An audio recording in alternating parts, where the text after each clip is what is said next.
Thank you and good morning. Before you get into all of the things that you're really here for to get the updates on Qlik, thank you very much, Jane and your team, for inviting me to talk about the future. Well, really to talk about today and how the future is already here.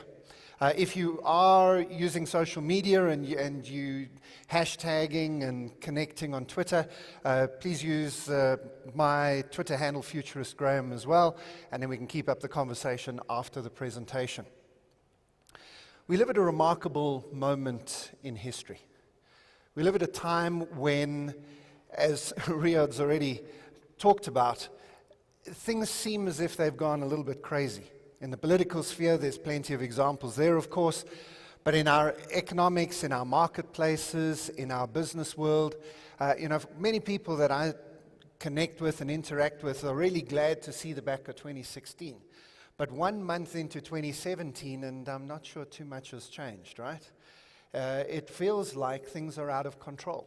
And there is a reason for that. It's not just that we're dealing with a current economic or political crisis.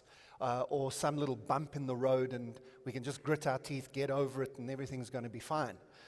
I really do believe that it is more and more evident every passing day that we live at an inflection point in history, at a time when history itself is beginning to shift and the rules for success and failure are being rewritten in all of our industries. And our problem is that we can often miss those turning points. We can be like these two guys. They fishermen, they do what they do for a living. You do what you do. Some of you will recognize this picture because you do have colleagues who are half asleep some of the time. But we don't necessarily look around us for the big unprecedented forces, things that are coming our way. Maybe we've never seen them before or they've never been this big. And by the time we notice them, you've got to wake your team up, got to get the motor of your business going. It can be a little bit scary.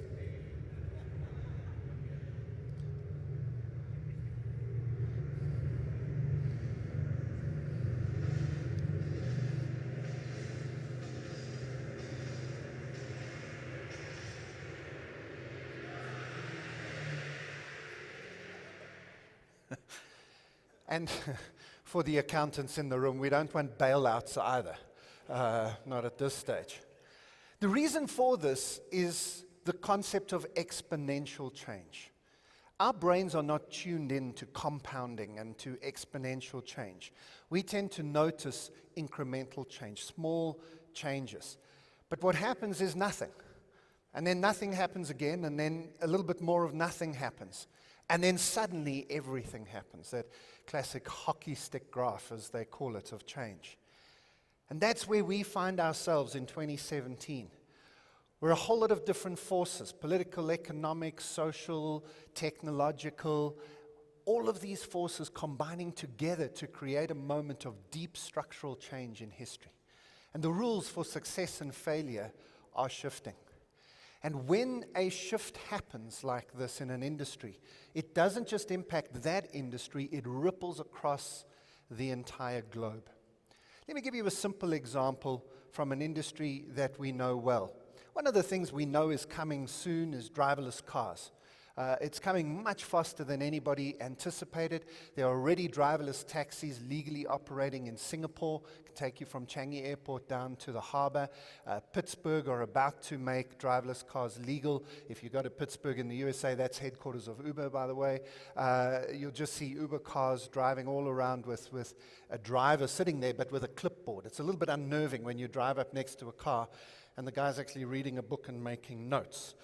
You wonder if he turns into you and has an accident, he'll just go, sorry, and put a little cross on his check, just drive off again. But they're busy mapping the whole of Pittsburgh. Last year in September, a trucking company called Otto that Uber had actually bought. And by the way, you understand that as a speaker who speaks on change, I'm legally obligated to mention Uber at least 3 times in this presentation. So tick number 1.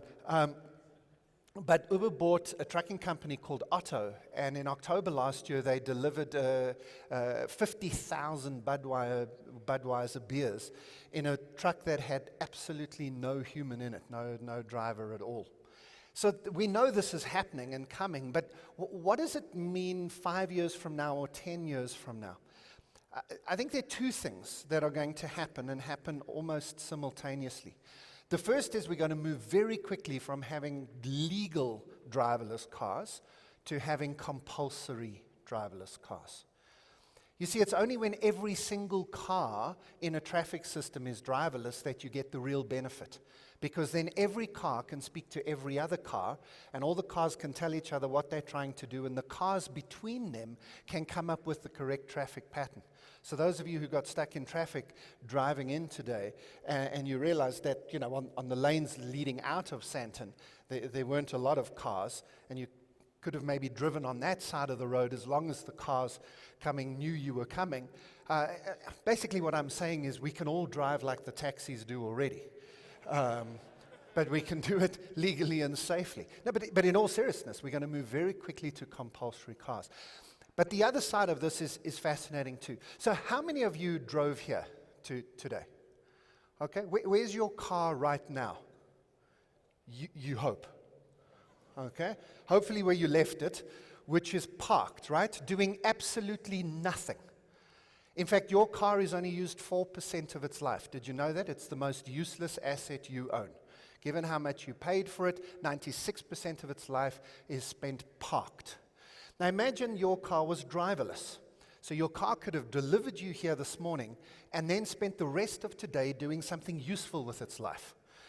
Getting into the Uber system and then carrying carrying people around the city, earning some money even, and then coming back here later this afternoon and ready to pick you up. Now, as soon as you get that in your head, that picture, you'll realize very quickly that it doesn't have to be your car, right? Why does your car have to plan to be back here in time? You can just take the next car that's here. So as soon as we move from legal driverless cars, we're going to move quickly to compulsory driverless cars, and we're going to move from there to shared cars. But now it gets fascinating. By the way, I think that's 2035-ish. I do think it's going to happen that quickly because it solves our traffic problems, it solves the death on the roads problems, it solves congestion, it solves pollution. There are 1,000 reasons to do it. But now the question is, so who does it impact? So obviously the taxis, the trucking drivers and so on, that's a massive impact there, that's obvious. But let's think about insurance. Who owns the car? If all the cars are shared, who's owning them? And whose insurance is it? You're sitting in a driverless Uber car. It's the third one, that's the last. Who's insuring that car? And if you have an accident, who's paying the premiums and who's collecting on the insurance? Then you can go a step further and say parking. About 20% of real estate space in Sandton is taken up by parking. We don't need that anymore. So all of that space becomes entirely usable. We can turn it into shops and offices. This has a massive knock-on impact on construction. I mean, the whole of Sandton's a construction site, but it won't need to be for a number of years because we'd have massive overcapacity of real estate space. So I wouldn't be in construction, but I might be in interior design because you've got to turn a parking lot into a usable space. And then I've got to think of the municipalities and the local town councils because they're not going to get money from parking garages anymore. They're not going to get fines. A lot of their income comes from traffic violations, and those don't exist anymore in this system. And finally, just to push your minds a little bit, I also think regional airlines will be impacted. Why would I fly down to Bloemfontein or fly to Durban when I can get in a driverless car, I can sleep on the way down in my own car, don't have to go near an airport, I can work and engage my car, and when I arrive, I have a car that carries me around, and then I can come back again. So I don't know if the CEOs and the executive team at Mango and Kulula and ComAir are busy thinking about driverless cars. But they should be, right? And that's just one little thing that we already know about. We are living at a moment of exponential change. And at something that happens in another industry may have a ripple effect very quickly across yours. So as we sit here this morning, contemplate what 2017 might look like for us, I really do believe that we need to have a think about what are the skills, what are the habits, what are the systems and processes that we have in place to enable us to be successful in times of disruptive and exponential change. So let's call it a future-focused toolkit, and I'd like to put 5 things into that toolkit for you this morning. The first, I think, is fairly obvious and clear, and that is that we need to switch on our radars. Yes, we live in a world of massive change. Yes, we live in a world where new technologies are coming out every day, but most of us let that pass us by. We're focused on doing our job, on getting through today's inbox and email list, on getting through this week's to-do list, on getting this month's budgets sorted out, on dealing with this year's plans. We don't necessarily lift our eyes a little bit to the horizon to see some of these big shifts, to have some of these conversations and thoughts. Yeah, every now and again, maybe you come to a conference like this and you get a little bit of insight from a speaker, but we've got to build this into our day-to-day lives, into our jobs. So let me just do a little bit of that for you, not just tell you to do it. Let me do a little bit. Let me just point the radar at the horizon and show you 3 or 4 things that I think are hugely important and significant in 2017. If we're thinking about exponential change and things that could change our world substantially in the very near future, I think one of the most significant things happening right now that a lot of people are not seeing, especially here in South Africa, is that we are about to enter a new age of how and where we get energy from. And I really do believe that within the next 15 to 20 years, significant parts of the planet, significant percentages of the world will have free energy, free electricity. Now, I realize speaking to a South African audience, there's just a little bit of a brain explosion when you hear those words because you're wondering if you even have electricity. Forget the price. But there are a number of reasons I say this. We are developing remarkable new technologies that will produce energy in ways we've never done before at remarkably cheap prices. Probably the most ambitious of all of the projects is a project called ITER, the International Thermonuclear Experimental Reactor. Has anybody heard of this? Okay. There's 1 or 2 hands going up, but generally none. So ITER, if you check it out, please do, it's iter.org. This is a massive underground vacuum chamber that's covered, surrounded in magnets. The size of that device there is about the size of an Airbus A380. Okay, so this is monstrous. And what you do is you pump that thing full of deuterium and tritium, which you then superheat using 50 megawatts of electricity, and you then get a nuclear fusion reaction. This is the good type of nuclear that doesn't have waste products and just produces heat. And out of that reaction, you get 500 megawatts, 10 times the amount of energy out of it in the thermal energy. In other words, it can self-replicate and need no further energy and fuel. It'll be the first time we get this right. In other words, in simple language, we're building a star. That's exactly what happens in the middle of the sun every single day. And we are building a star on Earth. Isn't that a remarkable thing to say? Yeah?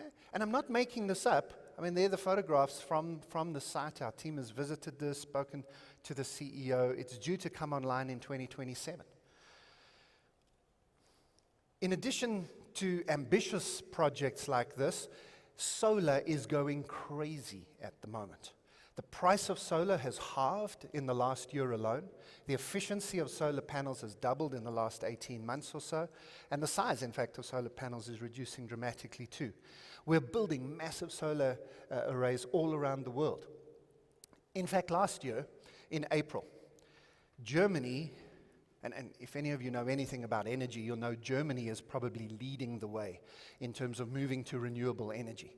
They are closing their coal-fired power stations. They're closing their nuclear stations. That's why there are no Guptas in Germany.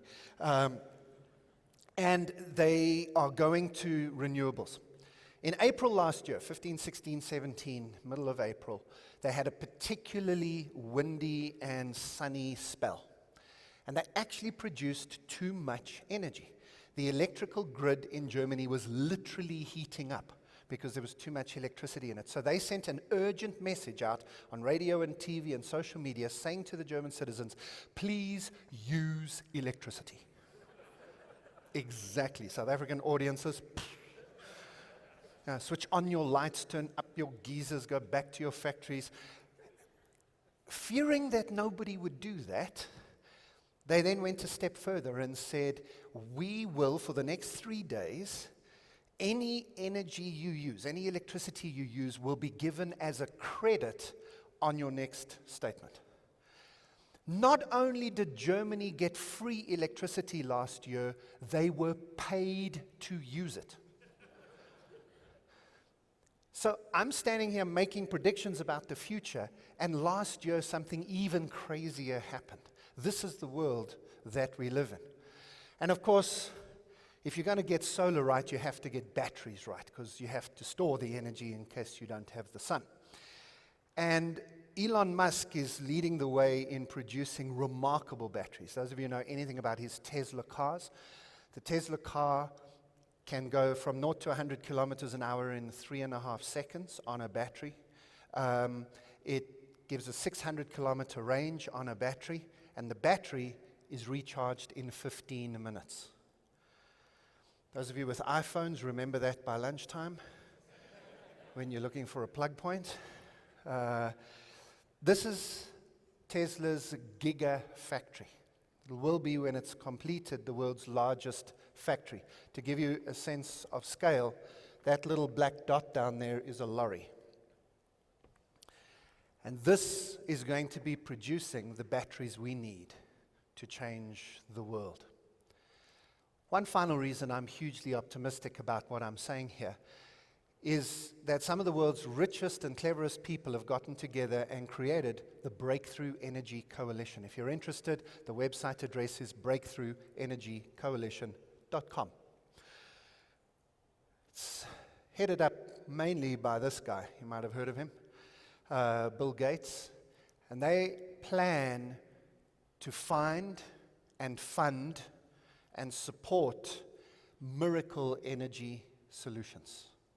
And they've already found a few, and they're working hard to find more. We are, within the next decade or two, going to live in a world in which energy is no longer an issue, in which the price of energy has fallen dramatically, if not down to pretty much zero.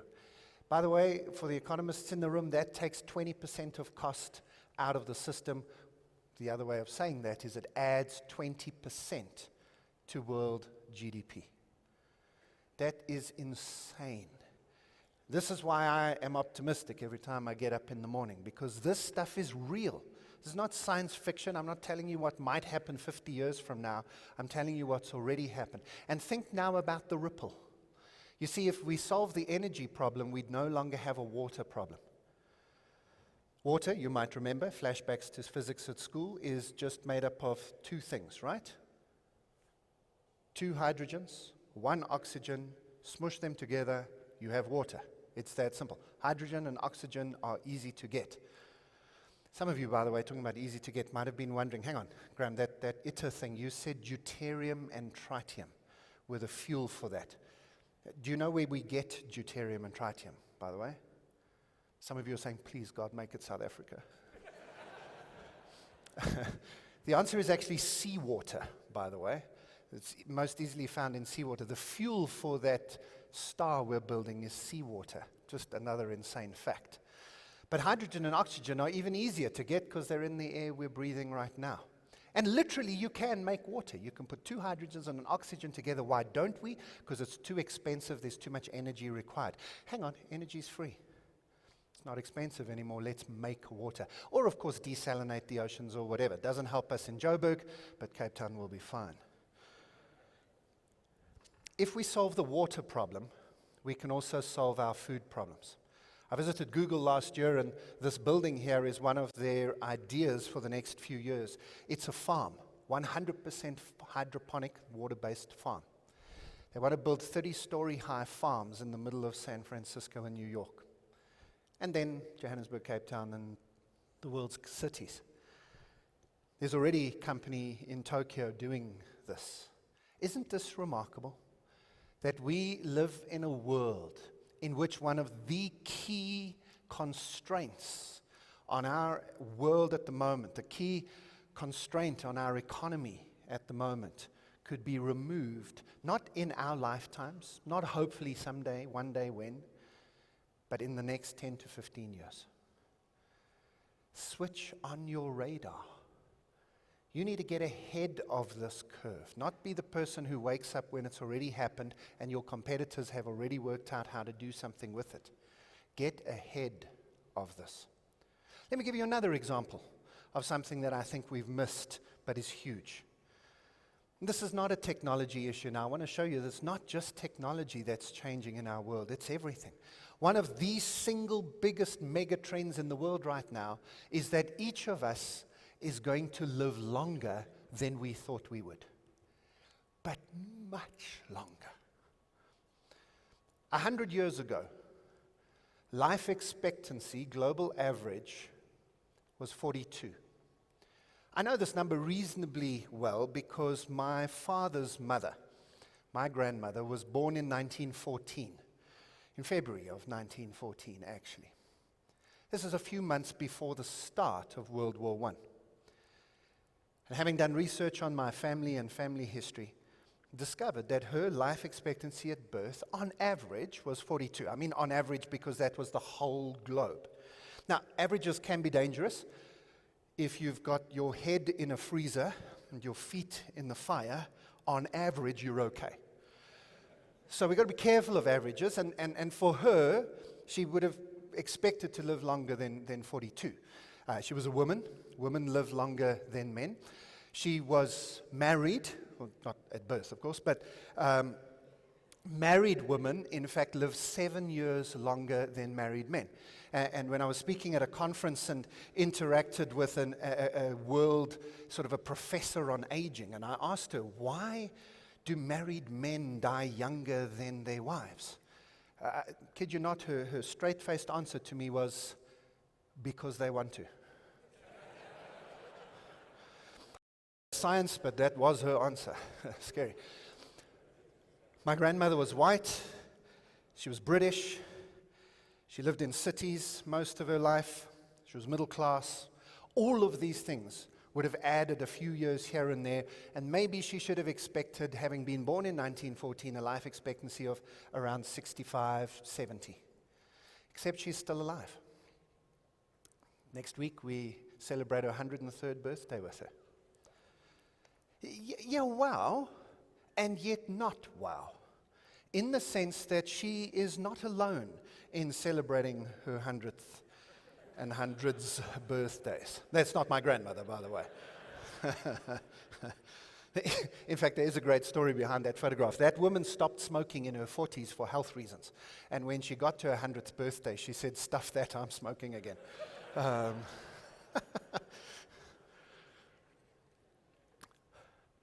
The reason it actually isn't wow is because there are nearly 400,000 people in the world older than 100. According to the 2010 census in South Africa, people in South Africa who are older than 100, the number was 15,683. And that was 7 years ago, so that number might be closer to 20,000 now. 1,000 people are going to turn 100 today. And then again tomorrow and again tomorrow. Here's another stat for you. More than half of all the people who have ever turned 80 are still alive. Some of you just went, it's too early for Riyadh's jokes and it's too early for that piece of information. Here it comes again. Half of all the people in history who have ever turned 80 are still alive today. And almost everybody in this room is going to join that crowd. It will be a tragedy if you don't make your 80th birthday. That's how we will talk about it. That's what we will say. 80 is easily achieved. And many of us are going to make our 100th birthdays. Many of us in this room. And most of our children will easily make 100. This has got to do with all sorts of things, from the sequencing of the human genome, which now allows us to get our own genetic records done. I did this last year for myself and my family. Some of you might have seen that Facebook video that was going around with people finding their ancestry and realizing they're related to other people all over the world, and they've got such a mix of different nationalities in their history. It was quite moving. So I thought I'd do that. It's a company called 23andMe, 23andMe, 23 chromosomes.com. And you can just go, they'll send you a spit kit. There's quite a lot of spit you've got to send back, but you get 3 to 4 weeks later, you get your whole genome sequenced and a whole explanation of who you are. I was very, very disappointed to discover that I have 98% British blood. So, luckily after Brexit they'll let me in. The other 2% is Neanderthal. Which makes for an interesting family conversation if ever we could get the whole tribe together again. Because the Codringtons, for thousands of years, have only ever bonked other British people and the odd monkey. Wasn't quite sure about that, but anyway, hey, now I know at least. By the way, interestingly, the Neanderthal blood, there's an interesting thing there, because that makes my blood slightly thicker than other people's blood. I've always known that, actually. I mean, if I get a blood nose, it's gone in 30 seconds. If I scratch myself, the scab's there almost immediately. That's great when you're 22 years old. It's not so great when you're heading towards 50 and also have a cholesterol problem. So now that I know this about myself, it might not be a bad idea to have half an aspirin a day. Now, that's not medical advice. Riyadh will sort you out if you die. But we know this about ourselves now. We can get ahead of the game. Your doctors can become preventative in their care for you. We're going to add robotics and wearable technologies and internal sensors. We know more about health. We know what to eat and what not to eat, even if we don't quite stick to the rules. At least we know what they are. We have better health care. We can replace almost every part of your body that isn't working. And if something falls off, we can even stick it back on. We are going to be able to continue to dramatically extend our lifespans. And this is going to have to affect us, doesn't it? It's got to change some things. So, for example, my oldest daughter was born in 1999. And if Amy just matches her great-grandmother's lifespan, Amy is going to live in 3 centuries. Born in 1999, she will live throughout this entire century, and she will die in the next century. And she probably should expect to live to easily 110, maybe even 120. That's this year's matrics, by the way, the last group of young people who were born in the last century. And almost all of them will go beyond 100. And so I've chatted to Amy about this and tried to explain a few things about what she has to think about if she's going to live to 120. The first one came a year or so ago when she got her first serious boyfriend. And I said to her, you never know which one is the one. I mean, I fell in love with her mother, still my wife today, when I was 16. And we've been together ever since. So, I looked at this guy she brought home and I said, this could be the one. But you've got to be careful. Because when you walk down the aisle and you say, for richer, for poorer, in better and worse, for in sickness and in health, till death do us part. You, Amy, might be making a 100-year promise to be with that guy. Are you sure that you are sure?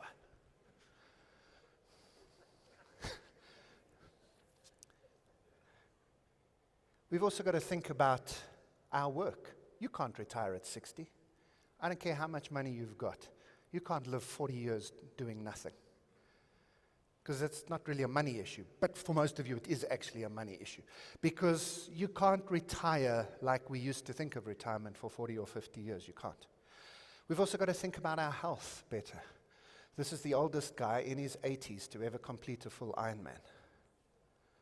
We've got to think about this. Because nobody wants to be older longer, right? Well, I don't. We want to be younger, longer. Now, if we had the time this morning, we could talk about so many things. In fact, I could probably keep you here till Sunday with all the things that our research team keeps looking at. Everything from the Internet of Things and smart homes to virtual reality, blockchain technology. I'm sure you're thinking about that. Most of you are in a technology and transactional data space. Blockchain is going to be huge. 3D printing is still coming. One of our clients, Nestle, now does 3D printing of food at their head office in Vevey in Switzerland. Unbelievable stuff. We could talk about robotics. In the middle at the top there, that's Skype's real-time translator. Have you tried that out yet?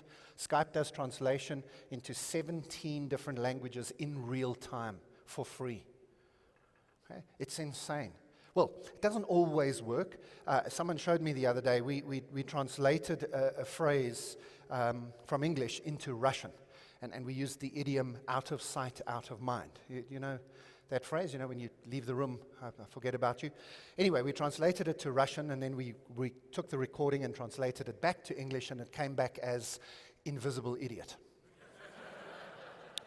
Which maybe is, in fact, the correct effect, but wasn't quite what we were looking for. And we could talk about all sorts of things. My point is, switch your radar on. Switch your radar on. Let me give you one final example and go in a completely different direction. You see, I think one of the biggest things that's going to happen in the world of work, the world that takes up a lot of our time every day, in the next 10 to 15 years, almost half of us in this room are not going to have jobs. Don't panic, I'm not talking about the robots and the algorithms. I think that will take longer, but it is coming. I'm actually talking about the fact that we won't have employment the way we think about it now. You won't take all the hours that you want to give to an employer and give it to one employer only and then be owned by that employer. We'll be on contract. We'll be on demand. You'll probably be earning roughly what you're earning now and working maybe some of the time for the person you're working with now. But the way we engage in employment and think about jobs is going to be substantially different from what it is now. You can already begin to see the initial movement towards this in websites like Upwork.com. Upwork's buying up all the others, so I'll just mention them. But, well, in fact, no. There's Freelancer, Elance, Fiverr, Mechanical Turk, TaskRabbit. How many of you have used any of these systems? Again, only a smattering of hands. For the rest of you, very simply, any task which can be done at a digital distance, you can go online and find somebody to do that for you. Does that phrase make sense? A digital distance for a work? This is all of your admin, this is all of your accounting, most of your marketing, much of your sales. It's a hang of a lot of your internal systems and processes.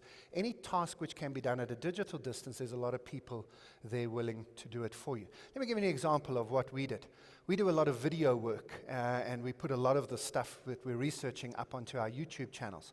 And so we wanted to take our company logo and animate it. So we uploaded it into the Upwork system, and this is what we got back.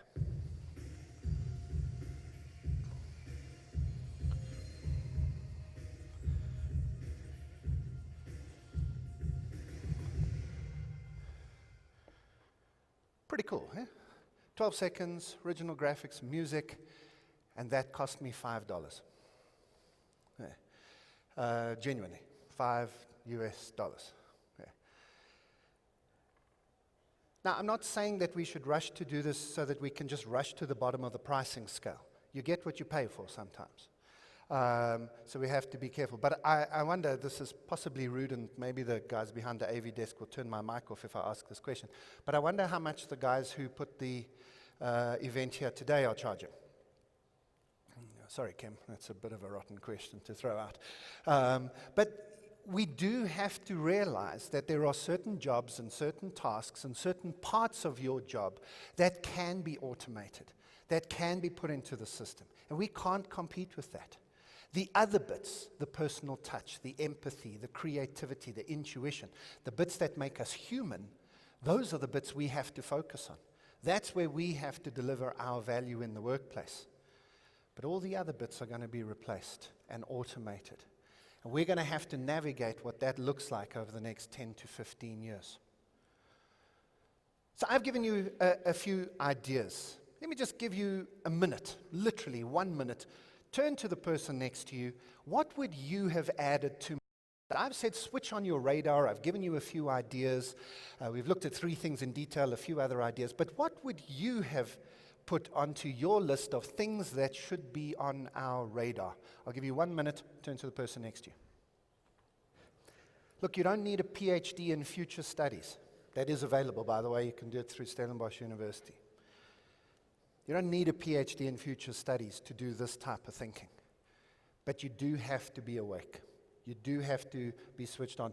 Maybe you have to read different magazines. Maybe you need to get a few new friends who kind of have this kind of interest. And instead of talking about what you normally talk about at the braai, you add a little bit of this into the mix.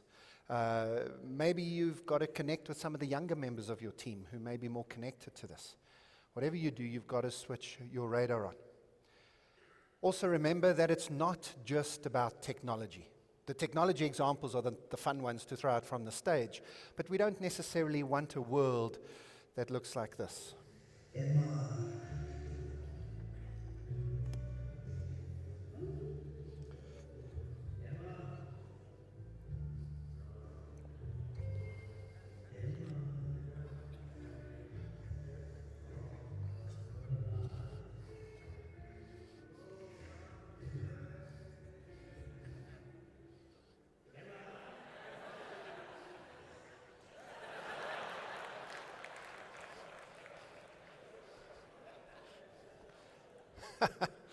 So, as I draw to a close, I said there were 5 things I wanted to put into your toolkit today.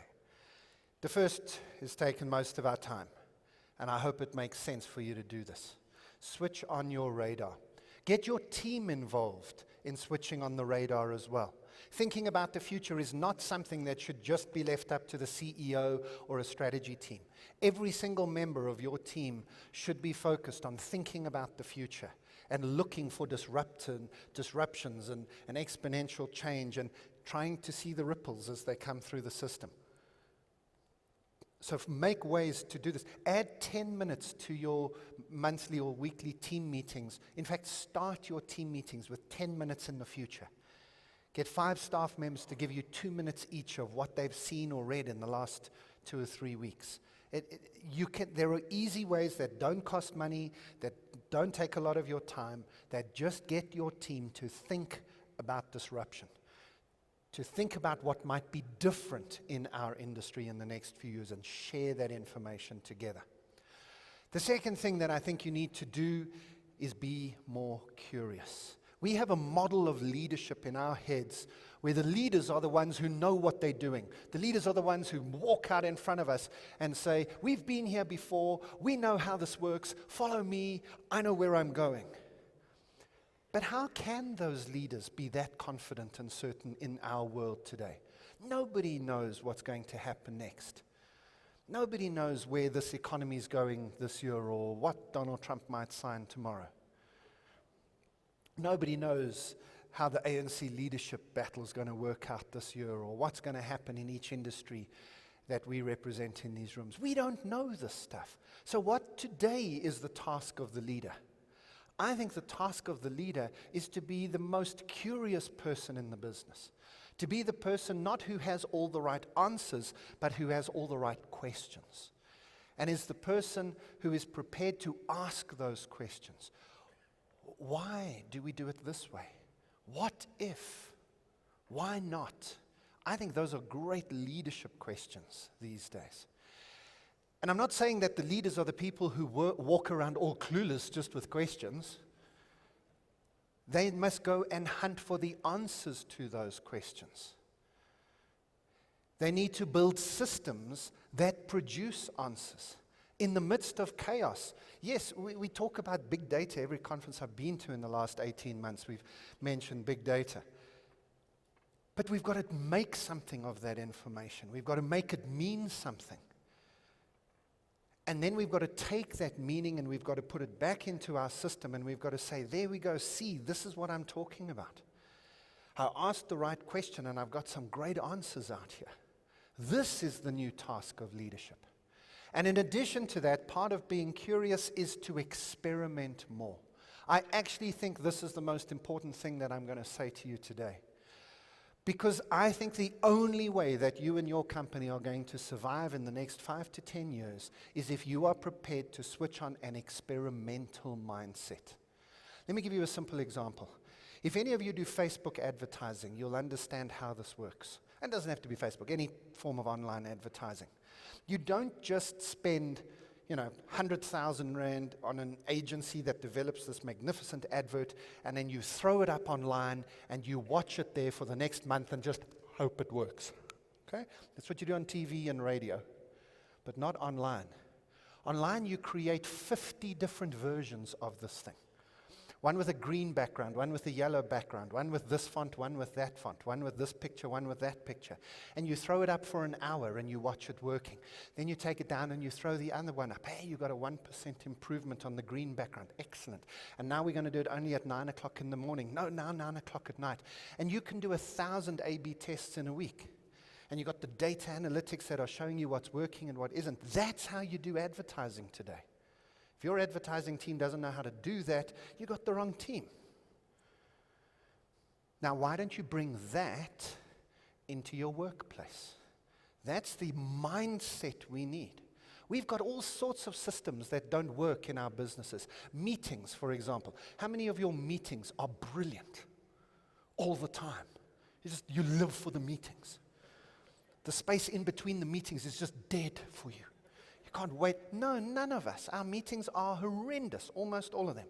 Why are you not experimenting with different forms of meeting? How many of you have ever been to a standing-only meeting? Yeah, no chairs, no tables. Do they go long? They always end early. So if I told you that I could sell you a secret trick that would save 25% of all your meeting times, I will give you that as a gift. 25% of every meeting you will go to next week, you can have back that time as a gift.